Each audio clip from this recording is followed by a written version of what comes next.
애니메이션 명가 스튜디오 지브리, 그리고 미야자키 하야오의 최신작 그대들은 어떻게 살 것인가, 이 작품의 개봉을 오매불만 기다리는 국내 팬에게 희소식이 있었으니 그것은 바로 수입사 대원미디어에서 그대들은 어떻게 살 것인가의 개봉일이 10월 25일이라고 발표한 것입니다. 그래서 오늘은 그대들은 어떻게 살 것인가의 다양한 소식들을 간단하게 갈무리해서 여러분에게 전달하는 시간을 가져보려고 해요. 먼저 이 작품은 일본에서 개봉할 당시 포스터 외에 예고편이나 티저 이미지 등 가능한 아무것도 공개하지 않는 마케팅으로 큰 궁금증과 함께 화제가 된 적이 있었고, 더불어 미야자키 하야오의 진짜 은퇴작이다 라는 이야기가 돌면서 주목을 받았는데 아니야!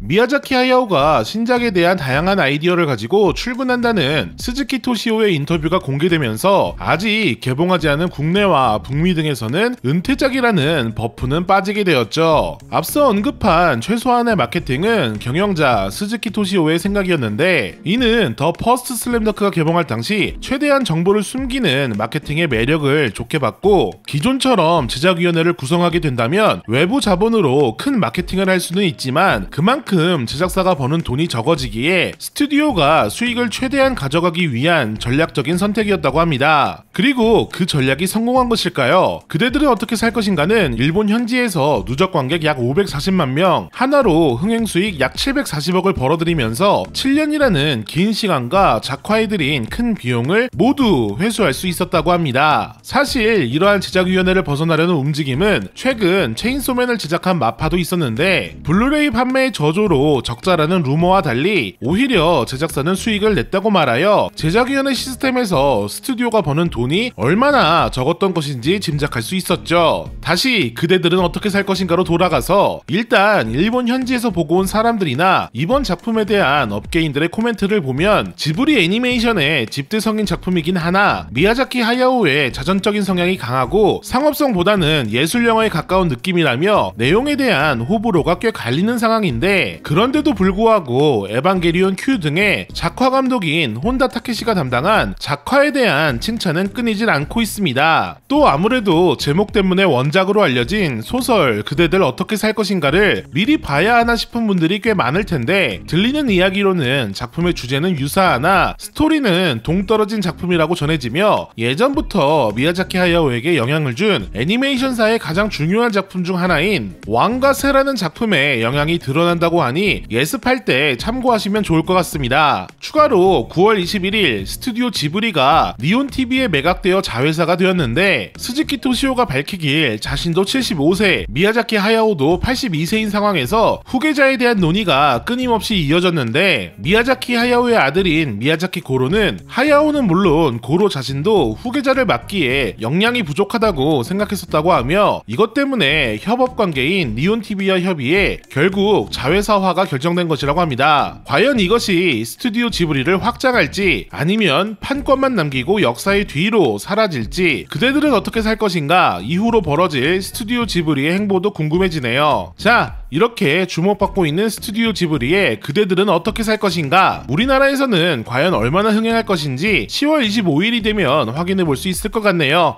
그럼 그날을 기다리면서 오늘 소식은 여기서 마무리하겠습니다. 저는 다음에 더 재밌는 영화, 애니메이션, 그리고 서브컬처 이야기로 돌아올게요. 안녕!